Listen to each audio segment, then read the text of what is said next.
যেই দিন এলান হবে জমিনের মধ্যে আমিরুল মুজাহিদিন বর্তমান পীর সাহেব হুজুর এমন একটা দিন চলে আসবে শেখ চরমনায় জমিনে নাই। এমন একটা দিন জমিনে আসবে আল্লামা মামুনুল হক জমিনে থাকতে পারবেন না। এমন একটা দিন জমিনের মধ্যে আসবে ওয়াকাটার মাওলানা হাফিজুর রহমান সিদ্দিক জমিন থেকে বিদায় হয়ে যাবে। এমন একটা দিন জমিনের মধ্যে আসবে আল্লামা খালিদ সাইফুল্লাহ আইয়ুবী জমিন থেকে বিদায় হবে। এমন একটা দিন আসবে আমি আজাদির মরণের খবরটাও পেয়ে এলান করে দেওয়া হবে। বাংলাদেশের সিচুয়েশনের দিকে তাকাও। একটা সময় এমন ছিল হাফিজ হুজুর রহমাতুল্লাহি আলাইহি এদেশের মানুষকে দ্বীনের কথাগুলো বলে বলে শোনাইতেন। এমন একটা সময় ছিল সদর সাহেব হুজুর রহমাতুল্লাহি আলাইহি এদেশের মানুষকে দ্বীনের কথাগুলো বলে বলে শোনাইতেন। এমন একটা যুগ ছিল মুফতি আমিনী রহমাতুল্লাহি আলাইহি এদেশের মানুষকে দ্বীনের দাওয়াত দিয়ে দিয়ে শোনাইতেন। এমন একটা সময় ছিল দ্বীনের কথাগুলো বলে শাইখুল হাদিস আল্লামা আজিজুল হক রহমাতুল্লাহি আলাইহি শোনাইতেন। এমন একটা সময় ছিল রে যুবক, যে সময় চরমনাইর ইসহাক রহমাতুল্লাহি আলাইহি এদেশের মানুষকে দ্বীনের কথাগুলো বলে বলে শোনাইতেন। এমন একটা সময় ছিল দুনিয়ার মুসলমান, চট্টগ্রামের পীর, চট্টগ্রামের মুরব্বী, গোটা বাংলাদেশের মুরব্বী শাইখুল ইসলাম আল্লামা শাহ আহমদ শফি রহমাতুল্লাহি আলাইহি এদেশের মানুষকে দ্বীনের কথাগুলো বলে বলে শোনাইতেন। আল্লাহর বান্দাও জমিন থেকে বিদায়। এমন একটা সময় ছিল আল্লামা জুনাইদ বাবু নগরী রহমাতুল্লাহি আলাইহি এদেশের মানুষকে দ্বীনের কথাগুলো বলে বলে শোনাইতেন। এদেশের মানুষকে দ্বীনের কথাগুলো বলে বলে শোনাইতেন। চরমনাইয়ের কালুমানি সৈয়দ ফজলুল করিম রহমাতুল্লাহি আলাইহি যুগের পরিবর্তনে আল্লাহর বান্দাও জমিন থেকে বিদায় হয়ে গেলেন। আমি তো বলি, মাঝে মাঝে বলি, আজকেও বলে যে এই চেয়ারগুলোতে তো আমরা আসলে বসার যোগ্যতা রাখি না। বসলাম কেন জানো? কাব্বারানি মাউতুল কুবারা, বড়রা নাই এই জন্য আমরা অযোগ্যরা সেই চেয়ারগুলো দখল করেছি। বাজানরে এমন একটা দিন এই যুগের মধ্যে, এই যুগে এমন একটা সময় চলে আসবে যেই দিন এলান হবে জমিনের মধ্যে আমিরুল মুজাহিদিন বর্তমান পীর সাহেব হুজুর। এমন একটা দিন চলে আসবে শেখ চরমনায় জমিনে নাই। এমন একটা দিন জমিনে আসবে আল্লামা মামুনুল হক জমিনে থাকতে পারবেন না। এমন একটা দিন জমিনের মধ্যে আসবে ওয়াকাটার মাওলানা হাফিজুর রহমান সিদ্দিক জমিন থেকে বিদায় হয়ে যাবে। এমন একটা দিন জমিনের মধ্যে আসবে আল্লামা খালিদ সাইফুল্লাহ আইয়ুবী জমিন থেকে বিদায় হবে। এমন একটা দিন আসবে আমি আজাদির মরণের খবরটাও পেয়ে এলান করে দেওয়া হবে। ওরে যুবক, দিলের কান লাগায় শোনো, এই দুনিয়ায় কেউ থাকতে পারে নাই, তুমি আর আমিও পারবো না। আমি তো বলি আমরা ধীরে ধীরে ধীরে ধীরে মুরব্বী হারা হয়ে যাচ্ছি। মুরব্বীরা আমাদেরকে ছেড়ে ধীরে ধীরে রবের কাছে চলে যাচ্ছে। আর এমন করতে করতে এমন একটা সময় আসবে যেদিন উলামায়ে কেরাম সমাজের মধ্যে থাকবেন না। গোটা সমাজ থেকে আল্লাহ তাআলা উলামায়ে কেরামদেরকে উঠিয়ে নিবেন। সেই দিন আল্লাহ পাকের ইলমও উঠে যাবে। সেই দিন গোটা পৃথিবীর মধ্যে আর আলেম থাকবে না, দিনদার সেদিন থাকবে না, কোরআনওয়ালা সেদিন থাকবে না, ঈমানওয়ালা সেদিন থাকবে না। মনে রাখবা, সেই দিন যদি ঈমানদার না থাকে, কোরআনওয়ালা না থাকে, এই দুনিয়া আর থাকবে না, কিয়ামত হয়ে যাবে। আমার নবী জমিন থেকে বিদায় নেওয়ার পরে সাহাবায়ে কেরাম এই নবীর কাজ শুরু করলেন, দ্বীনের দাওয়াত দিতে আরম্ভ করলেন। কারণ আমার নবীর পরে আর কোন নবী গোটা জমিনের মধ্যে আসবে না। এই জন্য সাহাবায়ে কেরাম দেখলেন নবী যখন জমিন থেকে বিদায় হয়ে গেল, দ্বীনের দাওয়াত বন্ধ করা যাবে না। কোরআনের তালিম, কোরআনের দাওয়াত গোটা জাতির মাঝে দিতে শুরু করলেন। আবার সাহাবায়ে কেরামদেরকে যারা অনুসরণ করতে শুরু করলো, গোটা সমাজের মধ্যে এরা তাবেঈন হয়ে গেল। ধীরে ধীরে ধীরে ধীরে সাহাবায়ে কেরাম জমিন থেকে বিদায় নিয়ে নিলেন। এখন তাবেঈন গোটা সমাজের মাঝে দ্বীনের দাওয়াত দিতে শুরু করলেন। যুগের পরিবর্তনে তাবেঈনরাও জমিন থেকে বিদায়। তাবেঈনদেরকে যারা অনুসরণ করতেন তারা তাবেঈন, তারা এখন দ্বীনের দাওয়াত দিতে শুরু করলেন। যুগের পরিবর্তনের কারণে তাবেঈনরাও জমিন থেকে বিদায় হয়ে গেলেন। এমন একটা সময় ছিল যেই যুগে আইম্মায়ে মুজতাহিদিন দেশের মানুষকে দ্বীনের দাওয়াত দিয়ে শোনাইতেন, গোটা পৃথিবীর মানুষকে তারা দ্বীন শিখিয়েছেন। তারা বিদায় নেওয়ার পরে উলামায়ে মুতাকাদ্দিমিন গোটা পৃথিবীর মানুষকে দ্বীন শিখিয়েছেন। তারা বিদায় নেওয়ার পর উলামায়ে মুতাআখিরিন গোটা পৃথিবীর মানুষকে দ্বীনের দাওয়াত দিয়ে কোরআন শিখিয়েছে। শুধু তাই নয়, হুয়াল্লাযী বা'আসা ফিল উম্মিয়িনা রাসূলা হুয়াল্লাযী বা'আসা ফিল উম্মিয়িনা রাসূলাম মিনহুম ইয়াতলু আলাইহিম আয়াতি। আমি আমার মূর্খদের মাঝে আমার নবীকে পাঠাইলাম। আমার নবীর প্রথম দায়িত্ব হলো কোরআনুল কারীম তেলাওয়াত করে গোটা জাতিকে তারা শোনাবে। আমার নবীকে আল্লাহ তাআলা জমিনের মধ্যে পাঠিয়েছেন। নবীর প্রধান দায়িত্ব, প্রধান কাজ হলো জাতিকে কোরআনুল কারীমের তিলাওয়াত করে করে শোনানো, কোরআনের তিলাওয়াত গুলো শেখানো। তার মানে আল্লাহ তাআলা প্রথমেই বুঝাইতে চাইলেন, দুনিয়ার মানুষ, যদি আমার খুব প্রিয় বান্দা হতে চাও তাইলে কোরআনের বিকল্প নাই। এজন্য মানুষ যদি মানুষ হতে চাও তাইলে এক নম্বর আকল দিয়ে গুনাহ থেকে বেঁচে থাকো। যদি আকল গুনাহ থেকে বেঁচে থাকার জন্য যথেষ্ট না হয়, আল্লাহ বলেন তাইলে আমি আল্লাহ তাআলা 30 পারাওয়ালা কোরআন তোমার কাছে দিলাম, 114 সূরাওয়ালা কোরআন তোমার সামনে দিলাম। এই কোরআনুল কারীম যদি না বোঝো তাইলে আমার নবীকে তোমার কাছে পাঠাইলাম। নবীর মাধ্যমে কোরআন বুঝে বুঝে বুঝে বুঝে তারপরে আমল করে জান্নাতি হইয়া জমিন থেকে বিদায় নাও। এই কোরআন নাজিল হওয়ার পরে একদল ইমানদার হয়ে গেলেন আর একদল বেঈমান হয়ে গেল। এই কোরআন নাজিল হওয়ার পরে আবু বকর সিদ্দিক রাদিয়াল্লাহু আনহুর মতো মানুষ পৃথিবীর দামি মানুষ হয়ে গেলেন। নামে কাছাকাছি মিল থাকলেও আবু জাহাল কিন্তু জাহান্নামের আসামি হয়ে গেল। আবার দ্বিতীয় দিকে ভালো করে তাকাও, আবু জাহালের নামও কিন্তু আমর। নবীজির দ্বিতীয় নম্বর খলিফা আমর ইবনুল খাত্তাব রাদিয়াল্লাহু আনহুর নামও কিন্তু আমর। দুইজনের নাম আমর। একজন জান্নাতের মেহমান হয়ে গেলেন কোরআন ধরার কারণে, আরেকজন কোরআন ও নবীর বিরোধিতা করার কারণে জাহান্নামের আসামি হয়ে জমিন থেকে বিদায় হয়। ঠিক না? এই আমর রাদিয়াল্লাহু আনহু কি জানো? দুনিয়ার মানুষ, হযরত ওমর রওনা করেছেন নবীজির মাথা আনার জন্য তরবারি, উলঙ্গ তরবারি লইয়া রাহমাতুল লিল আলামিনের দরবারে রওনা করে প্রতিমধ্যেই জানতে পারে বোন আর বোন জামাই কালিমা পড়ে মুসলমান হয়ে গেল। বাড়িতে রওনা করলেন, দরজার উপরে লাথি মেরে দরজা ভেঙে ঘরের মধ্যে ঢুকে তাকিয়ে দেখলেন বোন আর বোন জামাই কোরআন পড়ে। বোন আর বোন জামাইকে মারতে শুরু করলেন তার বাড়ির বাট দিয়া। বোন সামনে এসে দাঁড়িয়েছেন, ভাইরে আমারে মারে মেরে মেরে জমিন থেকে বিদায় করে দাও। আমার আল্লাহকে রব বলে মেনেছি, নবীকে নবী বলে মেনেছি, জীবন চলে যাবে ঈমান ছাড়তে রাজি না।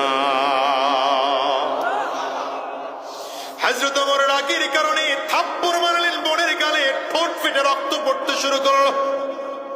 বোনের রক্তের দিকে তাকিয়ে হযরত ওমরের শরীরটা নিস্তেজ হয়ে গেল, চোখ দিয়ে পানিগুলো পড়তে শুরু করলো। ডেকে বলল, বোন রে, যে কোরআন এতক্ষণ তোরা পড়তেছিলিস, আমার একটু কোরআনের পৃষ্ঠা বা পাতাটা দেওয়া যাবে নাকি? বোন বলে, তুমি নাপাক অবস্থায় কাউকেও দেওয়া যাবে না। হযরত ওমর তাড়াতাড়ি করলে গোসল করলেন, ওযু করলেন, পবিত্র হয়ে কোরআনের পৃষ্ঠা হাতের মধ্যে নিয়ে তিলাওয়াত করতে শুরু করলেন।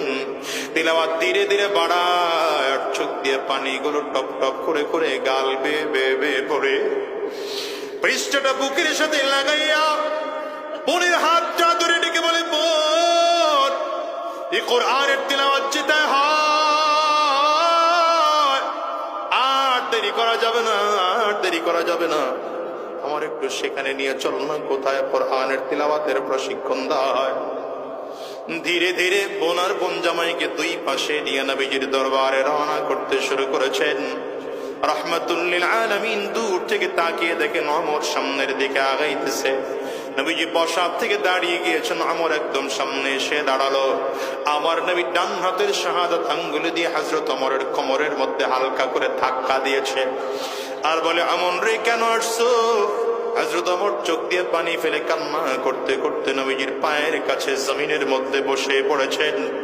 নিজের তরবারিটা নবীজির পায়ের সামনে বিছায়া দিয়ে ডাক দেয়, পয়গম্বর, এই তরবারি এতদিন কোরআনের বিরুদ্ধে চলেছে, ইসলামের বিরুদ্ধে চলেছে, বেঈমানদের পক্ষে চলেছে। আজকে থেকে এই তরবারি বেঈমানদের বিরুদ্ধে আর বেঈমানদের পক্ষে চলবে না, ইসলামের পক্ষে, কোরআনের পক্ষে, দ্বীনের পক্ষে চলবে। হযরত ওমর হাতটা বাড়িয়ে দিলেন, পয়গম্বর হাত বাড়িয়ে দিলাম, কালিমা পড়ে দেন, মুসলমান হয়ে যাব। এ দুনিয়ার মুসলমানেরা নামে তো ঠিকই মিল আছে, এক ওমর হলো আবু জাহাল, আরেক ওমর হলো ওমর ইবনুল খাত্তাব। এক ওমর জাহান্নামের আসামি হয়ে গেল, আরেক ওমর আল্লাহর জান্নাতের মেহমান হয়ে জমিন থেকে বিদায় নিল। কি বোঝা গেল দুনিয়ার মুসলমানেরা? শোনো, কোরআনুল কারীম যখন নাজিল হয়ে গেল, আমার নবী যখন নবুয়ত প্রাপ্ত হয়ে গোটা মানুষদেরকে দ্বীনের দাওয়াত দিতে শুরু করলেন, মানুষদের মধ্যে দুইটা দল হয়ে গেল। এক দল নবীকে মানতে শুরু করলেন, আর এক দল বিরোধিতা করতে শুরু করেছে। যারা মেনেছেন তারা কামিয়াব, তারা জান্নাতি হয়ে গেলেন। মনে রাখবেন সাহাবায়ে কেরাম আল্লাহ তাআলার যখন আল্লাহ পাকের উপরে ঈমান এনে আল্লাহকে রব বলে মেনে নিলেন, আমার নবী 10 জন সাহাবীকে জান্নাতের সার্টিফিকেট দিয়েছেন নিজের জীবদ্দশায়। শুধু 10 জন সাহাবীকে জান্নাতের সার্টিফিকেট নয়, বরং আমার নবী আরো সার্টিফিকেট দিলেন। বদরের ময়দানে যারা হাজির হয়েছে, আল্লাহ তাদের জিন্দেগির গুনাহগুলো মাফ করে দিলেন। উহুদের যুদ্ধে যেই সকল সাহাবায়ে কেরাম হাজির হয়েছে, আবার আল্লাহ তাদের গুনাহ মাফ করে দিলেন। খন্দকের যুদ্ধে যতজন সাহাবী হাজির হয়েছেন, আবার আল্লাহ তাআলা তাদের গুনাহ মাফ করে দিলেন। বায়াতুর রিদওয়ানে আমার নবীর হাতের উপরে হাত দিয়ে যারা ধীরে ধীরে করে শপথ করেছিলেন, আল্লাহ তাআলা তাদের জিন্দেগির গুনাহ মাফ করার ঘোষণা দিলেন। শুধু তাই নয়, আমার আল্লাহ তাআলা সব সাহাবীদের ব্যাপারে ঘোষণা দিলেন, রাদিয়াল্লাহু আনহুম ওয়া রাদু আন, আল্লাহ তোমাদের প্রতি সন্তুষ্ট, তোমরাও আল্লাহ পাকের প্রতি সন্তুষ্ট। একটা বারের জন্য হিসাব নিলাও, আমার নবী জমিন থেকে বিদায় নেওয়ার পরে সাহাবায়ে কেরাম এই নবীর কাজ শুরু করলেন, দ্বীনের দাওয়াত দিতে আরম্ভ করলেন। কারণ আমার নবীর পরে আর কোন নবী গোটা জমিনের মধ্যে আসবে না। এই জন্য সাহাবায়ে কেরাম দেখলেন নবী যখন জমিন থেকে বিদায় হয়ে গেল, দ্বীনের দাওয়াত বন্ধ করা যাবে না। কোরআনের তালিম, কোরআনের দাওয়াত গোটা জাতির মাঝে দিতে শুরু করলেন। আবার সাহাবায়ে কেরামদেরকে যারা অনুসরণ করতে শুরু করলো, গোটা সমাজের মধ্যে এরা তাবেঈন হয়ে গেল। ধীরে ধীরে ধীরে ধীরে সাহাবায়ে কেরাম জমিন থেকে বিদায় নিয়ে নিলেন। এখন তাবেঈন গোটা সমাজের মাঝে দ্বীনের দাওয়াত দিতে শুরু করলেন। যুগের পরিবর্তনে তাবেঈনরাও জমিন থেকে বিদায়। তাবেঈনদেরকে যারা অনুসরণ করতেন, তারা তাবেঈন, তারা এখন দ্বীনের দাওয়াত দিতে শুরু করলেন। যুগের পরিবর্তনের কারণে তাবেঈনরাও জমিন থেকে বিদায় হয়ে গেলেন। এমন একটা সময় ছিল যেই যুগে আইম্মায়ে মুজতাহিদিন দেশের মানুষকে দ্বীনের দাওয়াত দিয়ে শোনাইতেন। গোটা পৃথিবীর মানুষকে তারা দ্বীন শিখিয়েছেন। তারা বিদায় নেওয়ার পরে উলামায়ে মুতাকাদ্দিমিন গোটা পৃথিবীর মানুষকে দ্বীন শিখিয়েছেন। তারা বিদায় নেওয়ার পর উলামায়ে মুতাআখিরিন গোটা পৃথিবীর মানুষকে দ্বীনের দাওয়াত দিয়ে কোরআন শিখিয়েছে।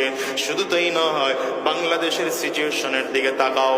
একটা সময় এমন ছিল, হাফিজ হুজুর রহমাতুল্লাহি আলাইহি এদেশের মানুষকে দ্বীনের কথাগুলো বলে বলে শোনাইতেন।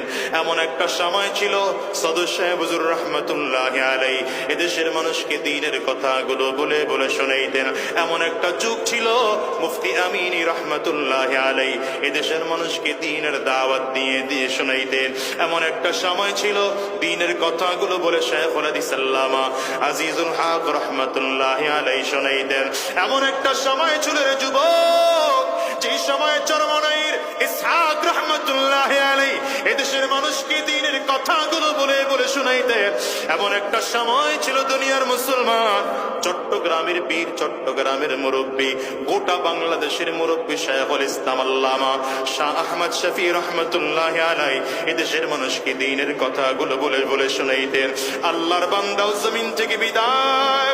এমন একটা সময় ছিল, আল্লামা জুনাইদ বাবু নগরী রহমাতুল্লাহি আলাইহি এদেশের মানুষকে দ্বীনের কথাগুলো বলে বলে শোনাইতেন। এদেশের মানুষকে দ্বীনের কথাগুলো বলে বলে শোনাইতেন। চরমনাইয়ের কালুমানি করিম রহমতুল্লাহ আলাইহি যুগের পরিবর্তনে আল্লাহর বান্দাও জমিন থেকে বিদায় হয়ে গেলেন।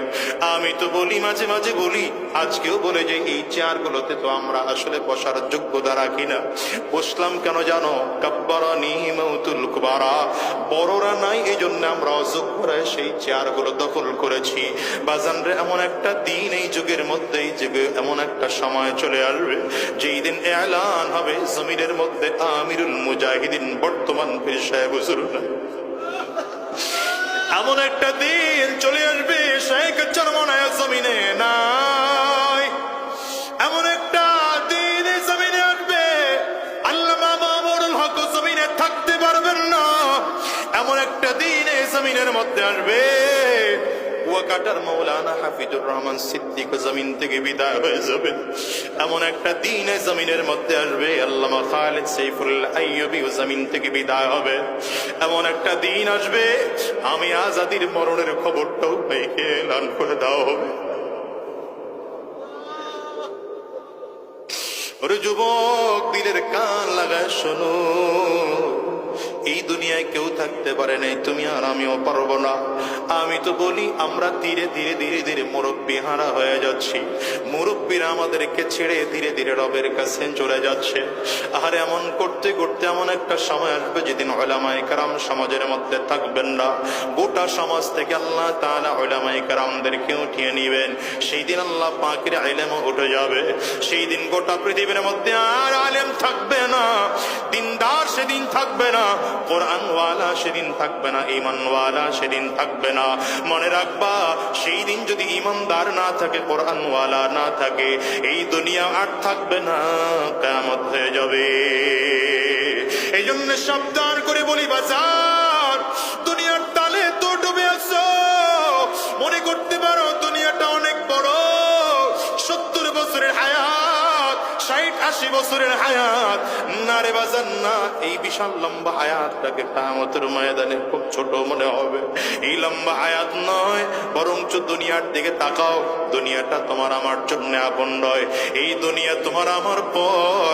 দুনিয়ার জন্য যত চেষ্টা করে, ফিকির করে, মেহনত করি, এই দুনিয়া তোমাকে আমাকে দুনিয়ায় থাকতে দেয় না, বরঞ্চ দুনিয়াটা তোমাকে আমাকে গরিব বানায় জমিন থেকে পাঠাইয়া দেয়। দুনিয়ায় কত টাকাওয়ালা, কত পয়সাওয়ালা, কত টাকা অর্থ সম্পদের মালিক আজকে রাস্তার পাশে ঘুমায়, 3টা টুকরা কাপড়ের প্যাকেট বানাইয়া মাত্র 3.5 হাত পাটির মধ্যে তারা শোয়া রাখছে। বাজার এমন আছে না নাই? চিৎকার করে জোরে জোরে বলো। আমি তো বলি, যেই টাকা, যেই বাড়ি গাড়ির জন্য এত মেহনত করলা, ফিকির করলা, দেখো তো তাকাইয়া আমার দেশের মানুষগুলো যারা বাড়ি করে, বাড়ি করার আগে কোন ইঞ্জিনিয়ারকে দিয়ে এটার প্ল্যানিং করাইলে ভালো হবে, খুঁজে খুঁজে সেই ইঞ্জিনিয়ারকে দিয়ে প্ল্যানিং করায়। কোন কোম্পানির রড কিনলে বাড়িটা ভালো হবে, খুঁজে সেই কোম্পানির থেকে রড কিনলা। খুঁজে খুঁজে কোন কোম্পানির সিমেন্ট কিনলে ভালো হবে, খুঁজে খুঁজে সেই কোম্পানির থেকে সিমেন্ট কিনলা। কোন মিস্ত্রিকে দিয়া কাজ করাইলে বিল্ডিংটা ভালো হবে, খুঁজে খুঁজে সেই মিস্ত্রিকে দিয়া কাজ করাইলা। কিন্তু একটা বারের জন্যও কি ফিকির করেছো যুবক? এই বাড়িটা কার জন্য তুমি করো? তুমি যেই নিজে বাড়িটা করতেছো, 5 বছর 10 বছর সময় লাগাইয়া বাড়িটা তৈরি করলা, এই বাড়িটা তুমি থাকতে পারলা না, বাড়ির থেকে বিদায় হয়ে গেল। এই বাড়িটা তোমার সন্তান মালিক হয়ে সে ভোগ করতেছে, অথবা তার সন্তান মালিক হয়ে এখানে ভোগ করতেছে। আমি তো হিসাব করে দেখি, এই যে কয়েকদিন আগে আমি আর নিজের ঘর দেখতেছিলাম, বাচ্চা 2টাকে সাথে নিয়ে আমার ঘর দেখতেছি, কাজ চলতেছে। ছোট বাচ্চাটা বুঝে না, বলতে বলতে বলে ফেলছে, আব্বু মরে গেলে তো বাড়িটা আমাদেরই হবে।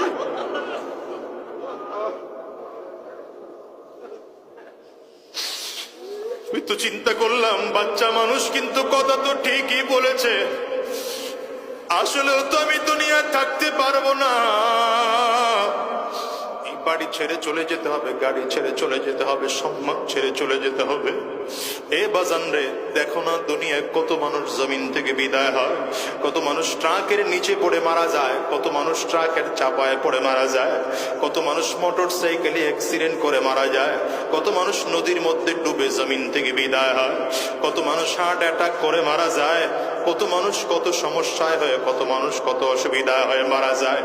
একটা বারের জন্য খেয়াল করে চলে যুবক, যেই দুনিয়ার জন্য এত ফিকির, এত চেষ্টা, এত মেহনত, ওই দুনিয়া তোমার আপন নয়, দুনিয়া তোমার পর।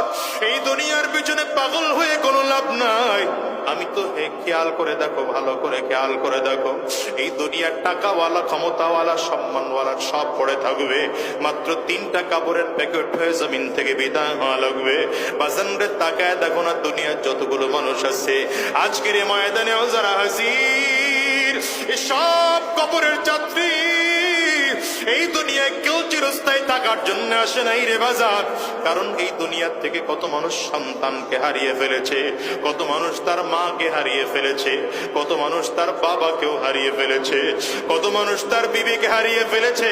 পর্দার আড়ালে মা বোনদের দিকে তাকাও, দেখো মা বোনরা কতজন তার স্বামীকে হারিয়ে ফেলেছে। বাজান রে, মস্তিষ্কটার মধ্যে এমন কোন মানুষ আছেন নাকি নিজের সন্তান আপনার জীবিত অবস্থায় মারা গেছে? সন্তান যদি হারিয়ে থাকেন, একটু হাতটা উঁচা করে দেখান, আমি দেখি তো কে কে তার সন্তানকে হারাইছে। এই বাজান রে, মানুষগুলোর দিকে একটু তাকাও, এই মানুষগুলো তাদের সন্তানকে হারিয়েছে। এতগুলো মানুষ হাত তুলেছে, এদের কারো সন্তান জমিন থেকে বিদায় হয়ে গেছে। এবার একটু হাত তুলেন তো দেখি, কার মা নাই, মাকে হারিয়েছে? কার বাবা নাই, বাবাকে হারিয়েছো? বাজান হাতটা তুলে একটু দেখাও, হাতগুলো তুলে রাখো বাজান, নামায় না।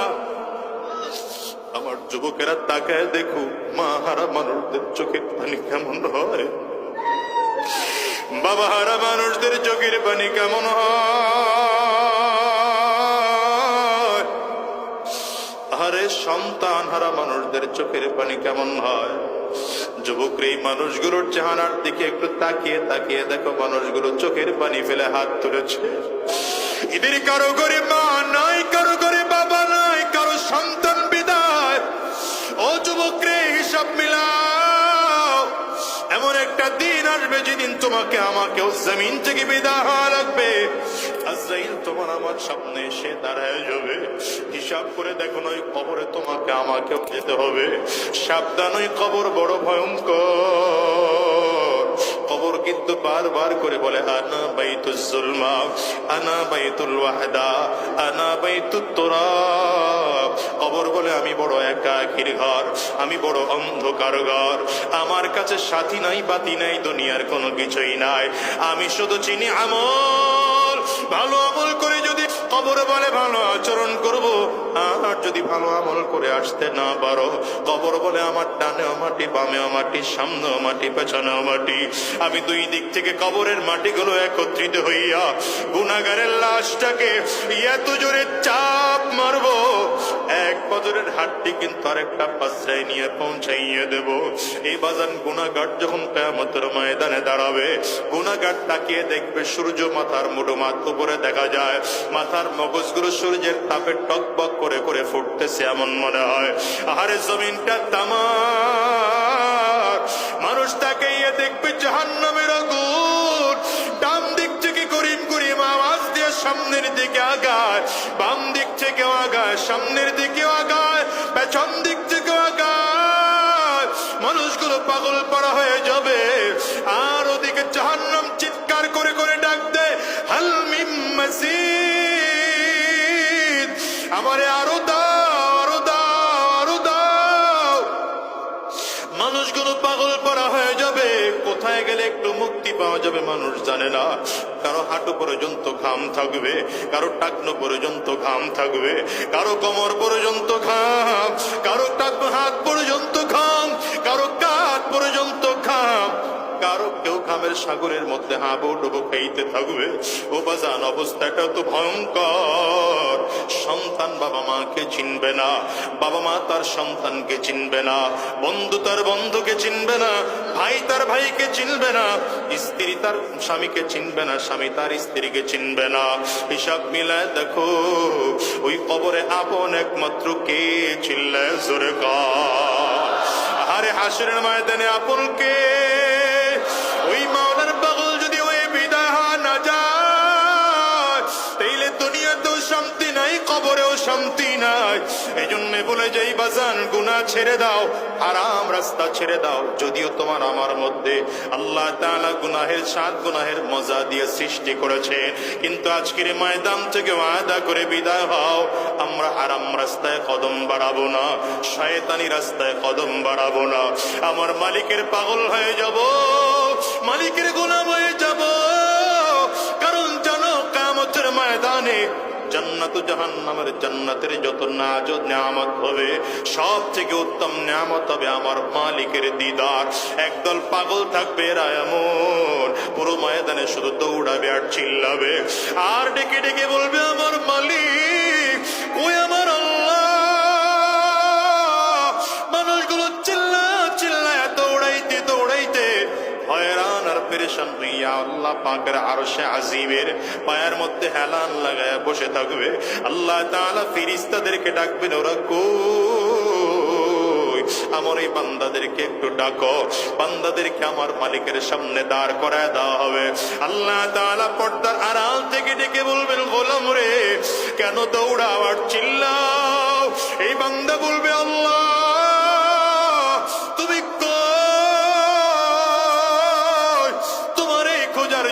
তোমারে না পাওয়ার জন্য ফজরের নামাজের আজান শুনে ঘরে থাকতে পারি নাই, মসজিদে গেলাম না মালিক, তোমারে পাইলাম না। আবার জোহরে গেলাম, তোমারে পাইলাম না। আবার আসরে গেলাম, তোমারে পাইলাম না। মাগরিবে আবার গেলাম, পাইলাম না। ইশায় আবার গেলাম, মালিক তোমারে পাইলাম না। ওগো দয়ার আল্লাহ, কোথায় গেলে তোমারে পাবো? পাওয়ার জন্য রাতের অন্ধকারে যায় নামাজ বিছাইয়া তাহাজ্জুদ নামাজের মধ্যে দাঁড়ায় গেছি, মালিক তাও তোমারে পাই না। তোমারে পাওয়ার জন্য টঙ্গীর ইজতেমার ময়দানে 3 দিন গিয়ে পড়েছিলাম না, তোমারেও গিয়া সেখানে পাই নাই। আল্লাহ উজানির দরবারে গিয়ে পড়েছিলাম, সেখানেও গিয়ে পাই নাই। চরমনার আল্লাহর কুতুবের দরবারেও 3 দিন গিয়ে পড়েছিলাম, আল্লাহ সেখানেও গিয়ে তোমারে পাই না। মালিক তুমি কই? কিয়ামতের ময়দানেও তোমাকে দেখতে পাবো না। আল্লাহ তাআলা ফেরেশতাদেরকে ডাক দিবেন, ফেরেশতারা তাড়াতাড়ি কর, আমি আমার এই বান্দাদেরকে অনেক ঘোরাইলাম, আর ওদেরকে ঘোরাবো না, ঘোরাবো না। আমি আল্লাহ পাকের নূরের পর্দাগুলো সরায় দাও। আল্লাহ পাকের নূরের পর্দাগুলো যখন সরায় দিবে, বান্দা সরাসরি আমার মালিকের দিদার পাবে। আমার মালিক এত সুন্দর, আরে আমার মালিক এত সুন্দর। বান্দা যখন আমার মালিকের দিকে তাকাবে, এক নজরে 70,000 বছর চলে যাবে, বান্দা একটা চোখের পলক পর্যন্ত ফেলবে না। রুগিল মাজিদ নিয়ামত হায়ে তু সবসে বেহতর, রুগিল মাজিদ নিয়ামত হায়ে তু সবসে বেহতর নিয়ামতে দিদার তু। আরে কবি বলে, জান্নাতের মধ্যে যত নাজ ও নিয়ামত আছে, সব থেকে উত্তম নিয়ামত হলো আমার মালিকের দিদার। ওই মালিকরে কি দেখতে চাও রে যুবক? কারা কারা দেখতে চাও? কারা কারা দেখতে চাও? তাইলে চিল্লায়া মালিকের জোরে ডাক দাও, আল্লাহ। আওয়াজ দিয়া গলা ফাটাইয়া ডাকো না, আল্লাহ। চোখের পানি ফালাইয়া আমার মালিকের ডাকো, আওয়াজ দিয়ে জোরে সরে আমার মালিকের ডাক দাও না, গো দয়ার আল্লাহ।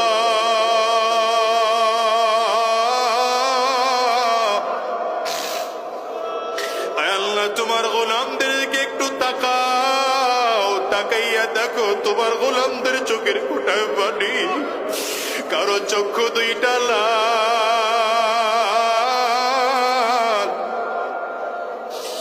আল্লাহ আমরা গুনাহ করে ফেলেছি, অন্যায় করে ফেলেছি, পাপ করে ফেলেছি। ওয়াদা করলাম 2 হাত উঁচা করে আর গুনাহ করব না, আর হারাম রাস্তায় কদম বাড়াবো না, আর 1 ওয়াক্ত নামাজ ছাড়বো না, আর শয়তানি রাস্তায় চলবো না। আল্লাহ, আল্লাহ তোমার গোলামদের দিকে কুদরতি নজর দিয়া তাকাও। আয় আল্লাহ তুমি তাকাও, আয় আল্লাহ। সবাই সবাই মিলে ওয়াদা করলাম, আল্লাহ তুমি আমাদেরকে কবুল করে নাও, কবুল করে নাও। চিল্লায় বলো আমিন। আওয়াজ দিয়ে আরো জোরে বলো আল্লাহুম্মা আমিন। মাওলার ইশকে জালে আগো, মাওলার ইশকে জালে আগো, নেভাইলে যে নিভে না, জলে পুরে ছাই হইল এই যে পাগলের সিনা, জলে পুরে ছাই হইল এই যে পাগলের সিনা। ধরা দিয়ে ডাল ধরা,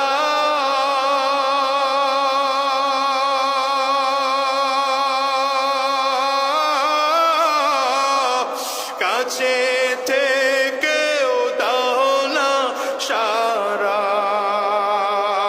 ধরা দিয়ে দাও না ধরা,